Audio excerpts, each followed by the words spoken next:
में कैसे हो सब? सभी स्वस्थ, मस्त, जबरदस्त होंगे। तो साथियों, आज हम पढ़ने वाले हैं हमारे विज्ञान विषय के चौथे पाठ, जिसका नाम है ऊष्मा। तो आज हमारी फुल रिवीजन वाली क्लास है। तो चलिए बिना देरी के हमारे पाठ को शुरू करते हैं। अध्याय 3 में आप पढ़ चुके हैं कि ऊनी वस्त्र जानतर रेशों से बनाई जाती है। यानी अध्याय 3 में आप पढ़ चुके हैं, इसका नाम है रेशों से वस्त्र तक। तो आपने इस पाठ में रेशों के बारे में पढ़ा था पिछले पाठ में। तो ऊनी वस्त्र जानतर रेशों से बनाए जाते हैं। आप यह भी जानते हैं कि सूती वस्त्र पादप रेशे से बनाए जाते हैं। आप यह भी जानते हैं कि सूती वस्त्र पादप रेशों से बनाई जाती हैं।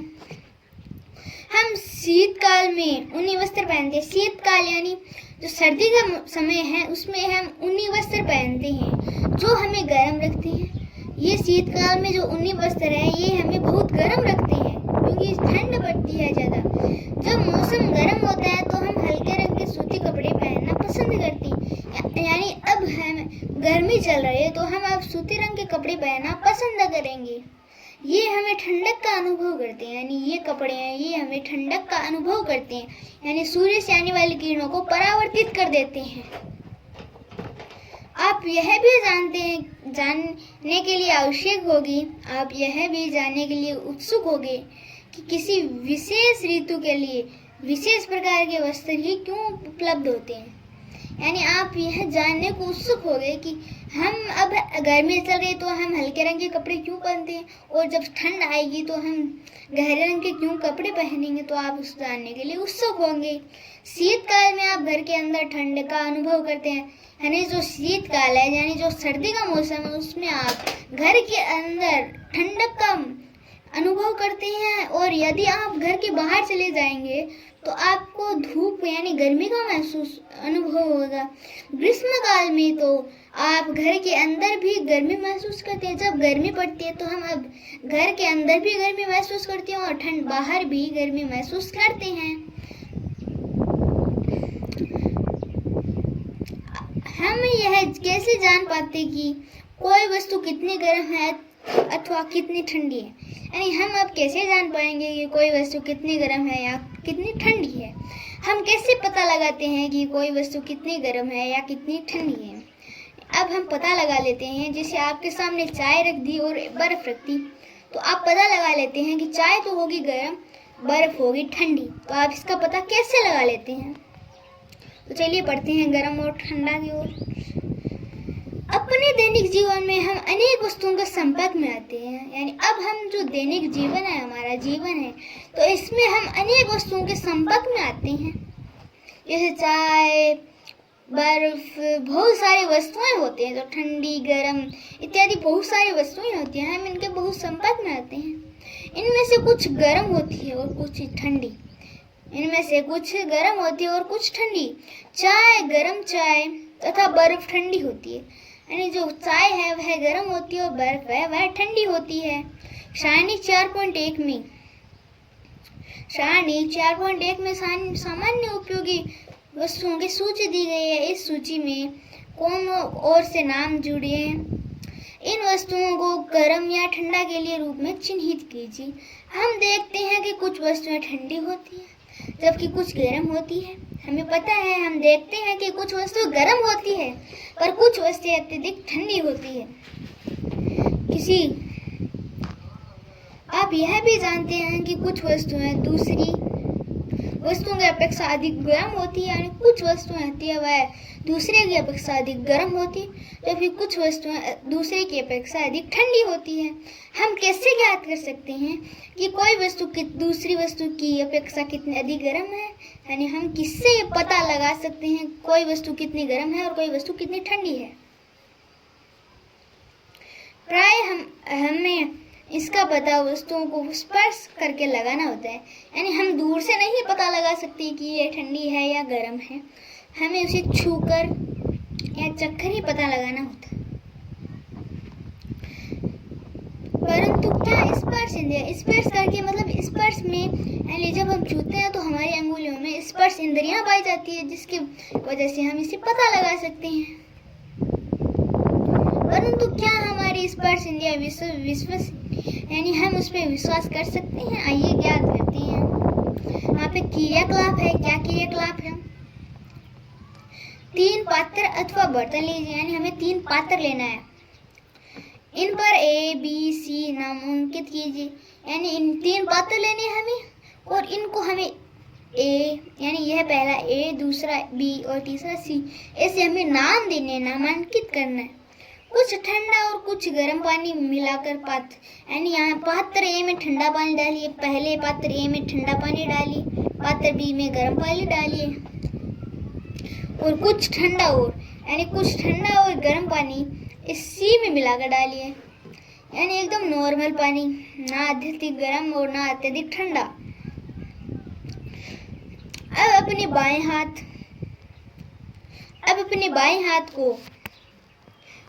बाएं हाथ को पात्र A में तथा दाहिने हाथ को पात्र B में डालिए, यानी हमें अब हमारे बाएं हाथ को पात्र A में डालना है और दाएं हाथ को पात्र B में डालना है और दोनों हाथों को 2 मिनट तक उसमें डुबोकर रखना है हमें।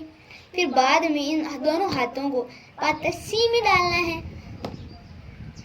क्या दोनों हाथों को एक जैसा अनुभव होता है? यानी क्या दोनों हाथों हैं उनको एक जैसा अनुभव होता है? बूझों की उलझन यह दर्शाती है कि यह निश्चित करने के लिए कि कोई वस्तु कितनी गर्म है या ठंडी हम अपनी स्पर्श इंद्रियों पर विश्वास नहीं कर सकते। यह हमें कभी भी धोखा दे सकती है, यानी हमें गलत अनुमान में डाल सकती है। तब हम यह कैसे ज्ञात करेंगे कि कोई वस्तु वास्तव में कितनी गर्म है या किसी वस्तु की उष्णता की विश्वसनीय माप उसके ताप से की जाती है। ताप मापने के लिए उपयोग की जाने वाली प्रयुक्त को तापमापी यानी थर्मामीटर कहते हैं। मैंने आपको पहले बहुत नोट में बताया था और मैंने लिख के बताया था, आपको फोटो भी लाया था, तो आप उस वीडियो को जरूर देखिए। तापमापी कहते हैं, यानी हम अपने स्पर्श इंद्रियों पर विश्वास नहीं कर सकते, पर बाद में हम स्पर्श इंद्रियों पर विश्वास नहीं कर सकते तो 2 नंबर आता है तापमीटर, थर्मामीटर। तो थर्मामीटर में हम ताप माप सकते हैं। अब हम पढ़ेंगे तापमान क्या होते हैं। क्या आपने कोई तापमापी देखा है? याद कीजिए कि जब कभी आपको या आपके परिवार में किसी को बुखार आया है तो टेम्परेचर यानी ताप को थर्मामीटर से मापा गया है। आप याद कीजिए कि अगर आपके परिवार में किसी को बुखार आया है तो उसका तापमान है वह थर्मामीटर से मापा गया था। और जिस तापमान से हम अपना तापमान मापते हैं, यानी मनुष्य का तापमान मापते हैं, उसे डॉक्टरी थर्मामीटर कहते हैं।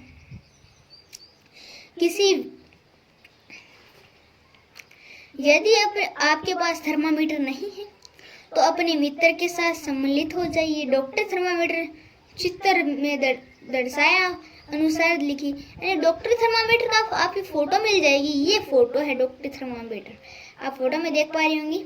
ये आगे बल्ब लगा है और यहाँ पे कांच की एक बारीक नलिका है, तो ये हो गया थर्मामीटर। डॉक्टर थर्मामीटर में एक लंबी, अब इसकी आकृति बताई गई है, कैसा दिखते हैं। तो डॉक्टरी थर्मामीटर में एक लंबी, बारीक तथा एक समान व्यास वाली कांच की नलिका होती है, यानी जिस पर ये नंबर लिखे हैं उसके अंदर है और ऊपर कांच की नलिका है। इसके एक सिरे पर बल्ब लगा होता है, यानी ये आगे सिरा है, यानी ये आगे वाला सिरा है, इस पर भी बल्ब है और इस बल्ब में पारा भरा होता है। बल्ब के बाहर नलिका में पारे की एक पतली चमकीली धारी देखी जा सकती है, यानी जब हम तापमान मापते हैं तो ये पारा आगे जाता है और एक चमकीली धारी के समान प्रतीत होता है। यदि पारे की यह धारी आपको दिखाई न दे तो थर्मामीटर को थोड़ा सा घुमाइए। यदि आपको इस सवारी की थर्मामीटर की आकृति दिखाई न दे तो इस तापमान को घुमाइए। बाद में जब हम इसको घुमाते हैं, यानी हम ऐसे घुमाते हैं, तो अगर आपको तापमान का एक माप क्रम स्केल भी दिखाई देता होगा, यानी आप यहाँ पे तापक्रम माप स्केल, यानी ये तापमान 35 डिग्री सेंटीग्रेड से 42 डिग्री सेंटीग्रेड तक मापा जा सकता है, ये आपको स्केल दिखाई दे रहा होगा। और यह तापमान कहाँ तक जाता है इससे पता लगाता है। उपयोग किया जाने वाला यह तापक्रम सेल्सियस स्केल है, यानी हम इस तापमान को सेल्सियस स्केल में मापते हैं, जिसे C द्वारा हम दर्शाते हैं। इस तापक्रम को हम C द्वारा दर्शाते हैं। नेक्स्ट है डॉक्टरी थर्मामीटर से हम 35 डिग्री सेंटीग्रेड से, यानी जो डॉक्टरी थर्मामीटर है जो शरीर का मनुष्य का तापमान मापने के लिए किया जाता है, इसको हम 35 डिग्री सेंटीग्रेड से 42 डिग्री सेंटीग्रेड तक माप सकते हैं। ये मैंने बताया था आपको अभी। और अब हम पढ़ेंगे थर्मामीटर से तापमान मापना, यानी अब हमने पढ़ तो लिया थर्मामीटर, पर इससे तापमान मापते कैसे हैं। तो अब हम पढ़ेंगे थर्मामीटर से तापमान मापना। आइए यह सीखें कि थर्मामीटर को कैसे पकड़ा जाता है। और सबसे पहले किन्हीं दो क्रमागत बाद एक बड़े चिन्हों द्वारा निरूपित ताप को अंतर को नोट कीजिए। यानी अभी आपने थर्मामीटर को पकड़ना ही मैं अभी बताऊंगा। पहले इसे जब वो पारा है वह जाकर रुक जाएगा, तो उस तापमान को हमें नोट करना है। इन दोनों चिन्हों के बीच वाले भागों को नोट कीजिए, यानी इन दोनों चिन्हों के बीच वाले भागों को भी हमें नोट करना है। मान लीजिए दो बड़े चिन्हों के बीच 1 डिग्री का अंतर हो गया, यानी इन दो बड़े चिन्हों के बीच में 1 डिग्री अंतर हो गया तथा इन चिन्हों के बीच 5 भाग है, यानी इन चिन्हों के बीच 5 भाग है। तब एक छोटे उपयोग करने से पहले थर्मामीटर को अच्छे से धो लीजिए। यानी जब हम किसी मनुष्य का तापमान मापते हैं तो हमें पहले थर्मामीटर को धो लेना चाहिए।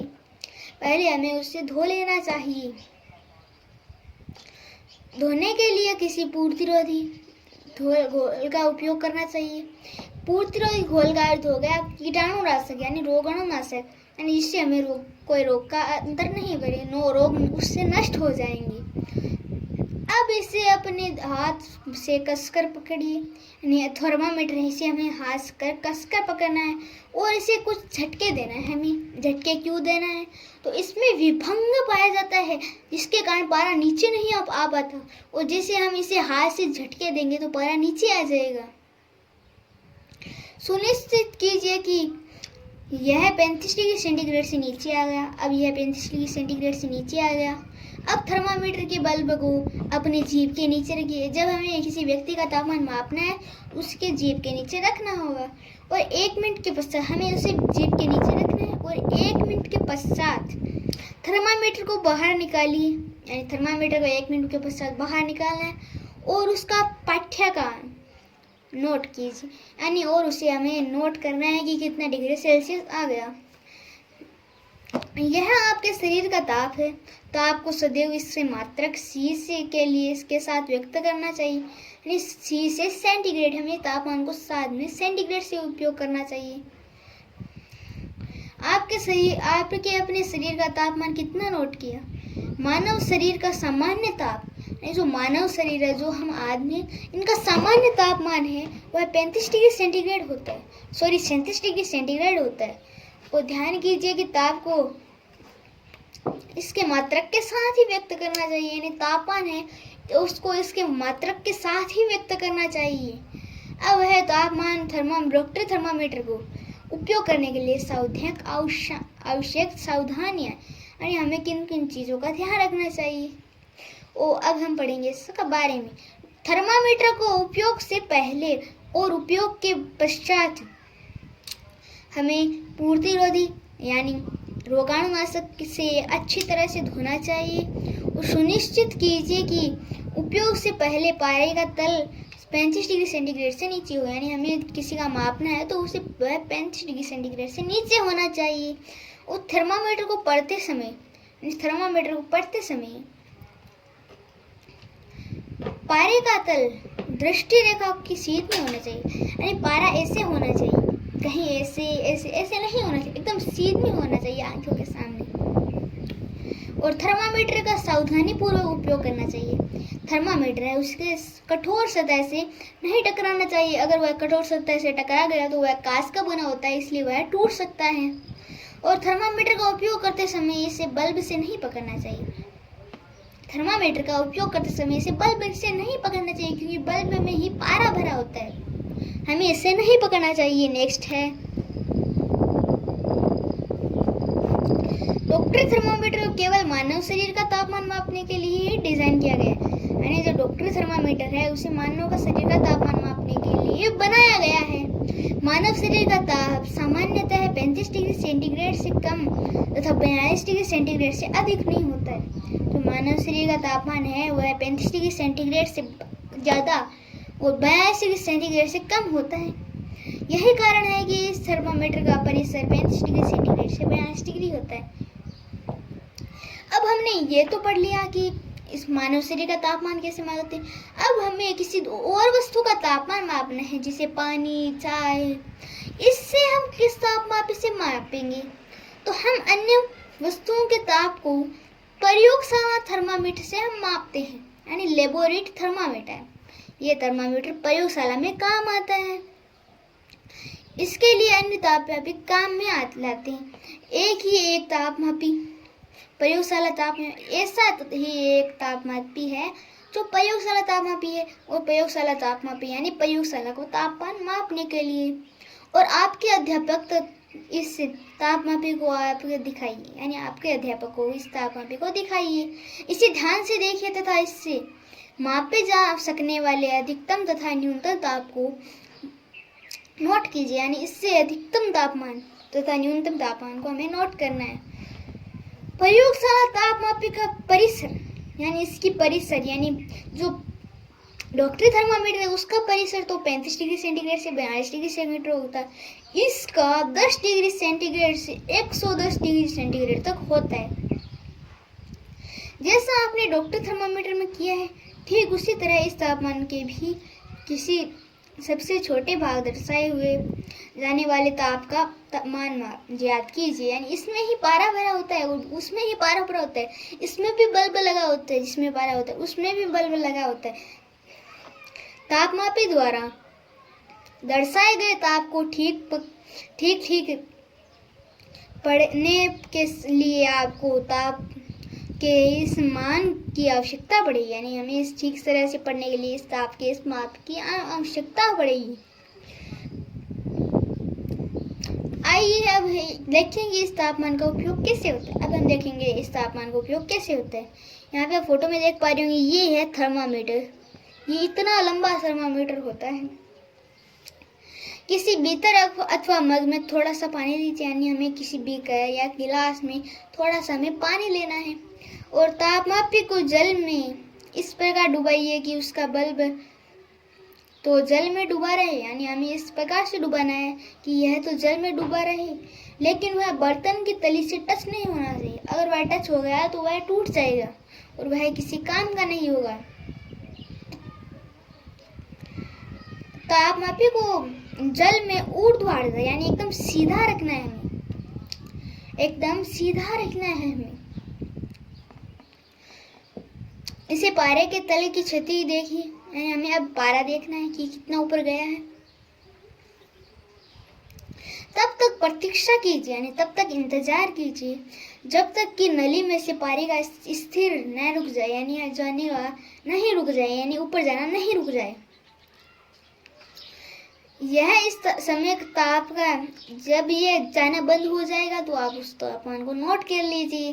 कक्षा में विभिन्न विद्यार्थी द्वारा मापे गए जल के ताप की तुलना कीजिए। कक्षा में जब विभिन्न विद्यार्थी के द्वारा मापे गए की तुलना करना है, क्या इन मापों में कुछ विभिन्नताएं हैं? संभवतः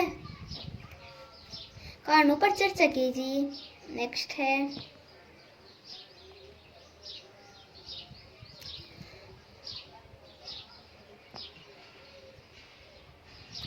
अब हम पढ़ेंगे ऊष्मा का स्थानांतरण। यानी ऊष्मा का स्थानांतरण किस विधि से होता है।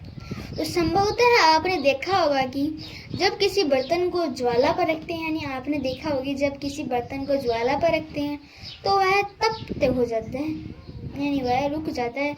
और आपको मैं एक चीज और बताना चाहूँगा, यानी इससे पहले ऊष्मा का स्थानांतरण से पहले मैं एक बात को एक और बताना चाहूँगा कि जब प्रयोगशाला तापमापी और डॉक्टरी तापमापी में पारा पाया जाता है, और पारा एक बहुत खतरनाक पदार्थ है, तो इसका निपटान है वह बहुत मुश्किल है। अगर डॉक्टरी थर्मामीटर का उपयोग करते समय अगर पारा टूट गया, बल्ब टूट गया, तो पारा व्यक्ति के शरीर में चला जाएगा और पारे का विषाक्त बहुत जहरीला होता है। इसका निपटान बहुत अत्यधिक कठिन है। तो इसलिए अब अंकीय तापमापी यानी डिजिटल थर्मामीटर उपलब्ध है। डिजिटल थर्मामीटर में अंक से हमें पता चलता है, पारे का अंक से पता चलता है। चलिए अब चलते हैं ऊष्मा का स्थानांतरण विधि पर।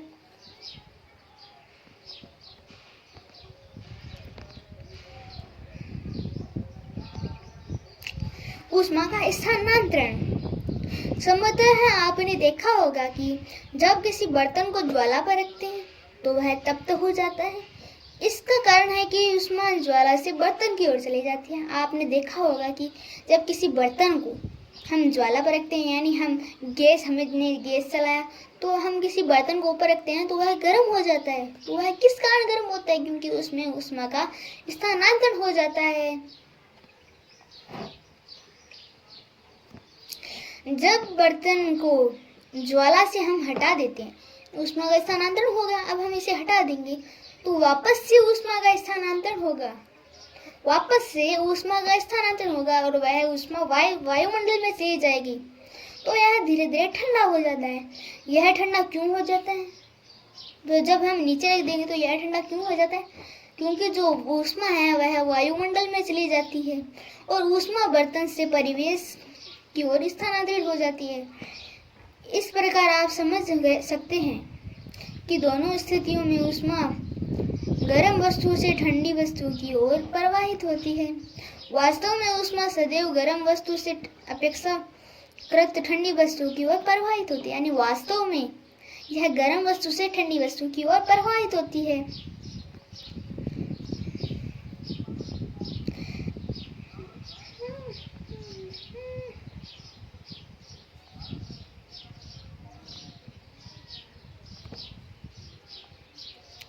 अब हम पढ़ेंगे ऊष्मा का स्थानांतरण की कितनी विधियां होती है।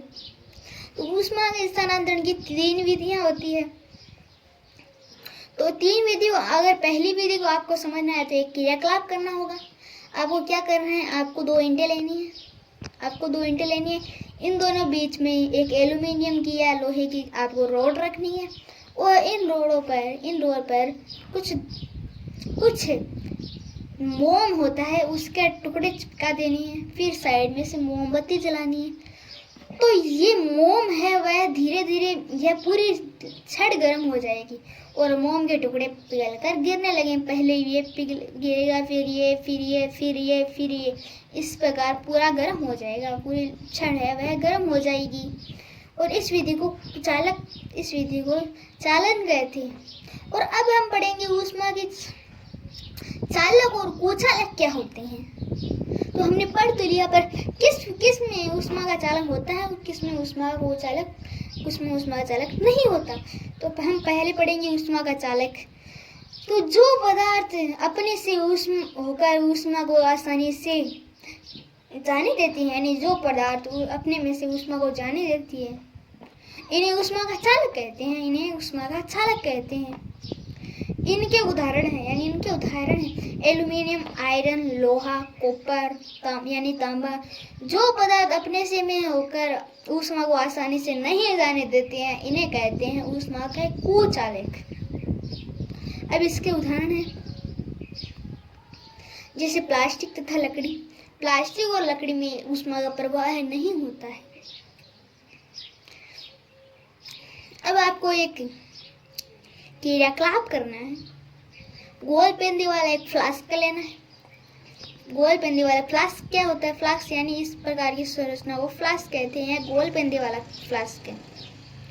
यदि फ्लास्क उपलब्ध है और न है तो बीकर लिया जा सकता है। अगर उपलब्ध है तो ले सकते हैं और न है तो आप बीकर भी ले सकते हैं। इसे जल से 2/3 भर दें, यानी 2/3 इसे जल से भरना है और इसको किसी तिपाई पर रख दें, यानी तिपाई यानी ये तिपाई है, हमें इस पर रख देना है।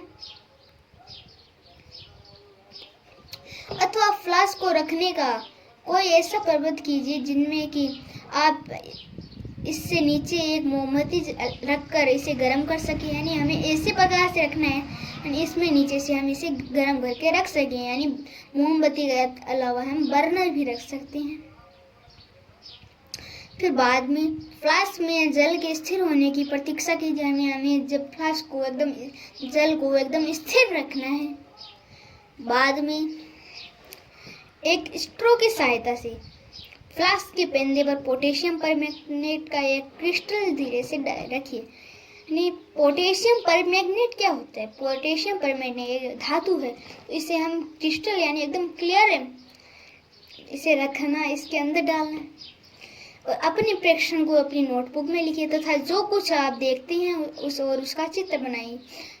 जब जल गर्म करते हैं यानी हम इसे गर्म करने के लिए रखना है, तो गर्म जल ऊपर जाता है, यानी इसमें यह पहले गर्म होगा तो ऊपर जाएगा, फिर ऊपर वाला ठंडा पानी नीचे आएगा, तो ऐसा यह पूरा गर्म हो जाएगा। इस गर्म जल के आसपास का ठंडा जल उसका स्थान लेने के लिए आ जाता है, फिर यह जल भी गर्म होकर ऊपर चलता है, यह जल भी गर्म होकर ऊपर चला जाता है और यह प्रक्रिया तब तक चलती रहती है, यानी यह प्रक्रिया है वह तब तक चलती रहती है जब पूरा ही गर्म न हो जाए, जब तक कि सारा जल गर्म न हो जाए। ऊष्मा का स्थानांतरण की इस विधि को संवहन विधि कहते हैं, यानी ये दूसरी विधि है जिसका नाम है संवहन विधि। वायु में ऊष्मा का स्थानांतरण किस प्रकार होता है? तो चलिए आप वायु में ऊष्मा का स्थानांतरण और धुआं किस दिशा में चला जाता है? तो ऊष्मा स्रोत के पास की वायु गर्म होकर उठ जाती है, यानी आपने कुछ धुआं जला रहे तो वह धुआं ऊपर चला जाता है क्योंकि वह गर्म होता है और इस प्रक्रिया चलती रहती है। क्रियाकलाप 4.9 द्वारा आप इस विचार की पुष्टि कर सकते हैं, यानी क्रियाकलाप 4.9 है, तो चलिए क्रियाकलाप 4.9 को देखते हैं। तो एक मोमबत्ती जलाइए और अपने एक हाथ को ज्वाला की साइड में और एक हाथ को ऊपर रख लगाना, एक हाथ को साइड में और एक हाथ को ऊपर रखना है और नीचे मोमबत्ती जलानी है। तो आपने अपने दोनों हाथ यहाँ लगा दी, यानी एक तो हाथ साइड में और एक हाथ ऊपर। तो सबसे पहले कौन गर्म होगा? तो सबसे पहले हमारा ऊपर वाला हाथ गर्म होगा। तो ऊपर वाला हाथ क्यों गर्म होगा? क्योंकि ज्वाला की जो मोमबत्ती है इसके ऊपर वाला भाग है, वह ऊपर वाली वायु है वह गर्म होकर ऊपर चला जाएगी, वह ऊपर गर्म होकर ऊपर चला जाएगी, इसलिए हमें ऊपर वाला हाथ अत्यधिक गर्म दिखाई देगा। अब हम पढ़ेंगे समुद्र समीर और थल समीर। इसके लिए मैं एक अलग से पेज लाया हूँ, तो आप जल्दी देखते हैं। तो पहले मैं बता दूं, पहले है ये जल समीर यानी समुद्र समीर, जल समीर यानी समुद्र समीर। तो ये समुद्र समीर है, यह दिन के समय संभव है। तो चलिए कैसे होती है? तो जब सूर्य है यानी सन है तो उसकी दोनों की बराबर लाइट पड़ेगी। सूर्य की लाइट है वह थल समीर में पड़ेगी, यानी जो स्थान है यानी जो स्थल है उस पर पड़ेगी और जल में भी पड़ेगी। तो पहले गर्म कौन होगा? तो पहले है वह थल गर्म होगी। तो पहले थल ही गर्म होगी और ठंडी भी थल ही होती है। ज़्यादा अत्यधिक गर्म भी थल ही होती है और ठंडी भी थल ही होती है। तो यहाँ पे ये गर्म होगी तो इसके ऊपर वाली वायु गर्म हो जाएगी और वह ऊपर चला जाएगी। और अब इसका स्थान लेने के लिए हमें ठंडी वायु चाहिए, और ठंडी वायु जल है वह अभी तक ठंडा है, तो इसकी वायु यहाँ पे आती है। तो ये स्थानांतरण होगा, ये स्थानांतरण समुद्र समीर होगा। ये प्रक्रिया पूरी समुद्र समीर कहलाती है। अब हम पढ़ेंगे थल समीर। तो रात्रि के समय ये थल समीर है वह रात्रि के समय पॉसिबल है। रात्रि का समय कैसे होता है? तो ये थल समीर है, ये रात्रि का समय है, ये रात्रि का समय है। और यहाँ पर आप यहाँ पे देख पा रहे होंगे पहले जब अत्यधिक ठंडा कौन होगा? तो पहले जल्दी ठंडा थल हो जाएगा, तो समुद्र के ऊपर वाली वायु है वह अभी तक गर्म है, तो वह ऊपर चली जाएगी और इसका स्थान लेने के लिए हमारी थल से वायु आएगी। तो ये थल से वायु यहाँ आएगी, तो ये हो गया थल समीर, ये दिन के समय पॉसिबल है। तो चलते हैं नेक्स्ट पे।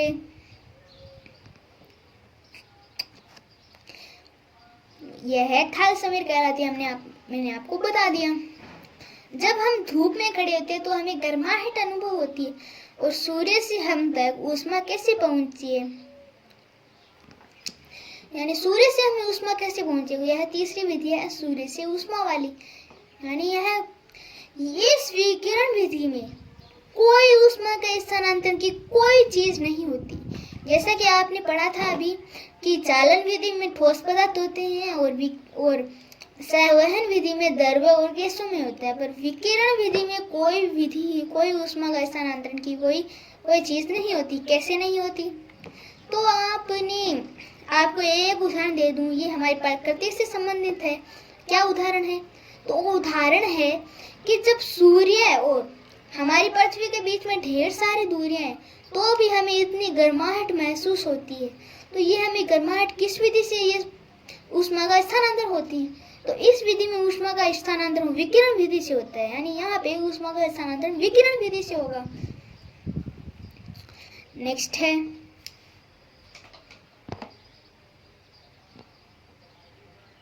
अब हम पढ़ेंगे सर्दियों और गर्मियों में हमारे द्वारा पहने जाने वाले वस्त्र, यानी हम किस प्रकार के वस्त्र पहनते हैं।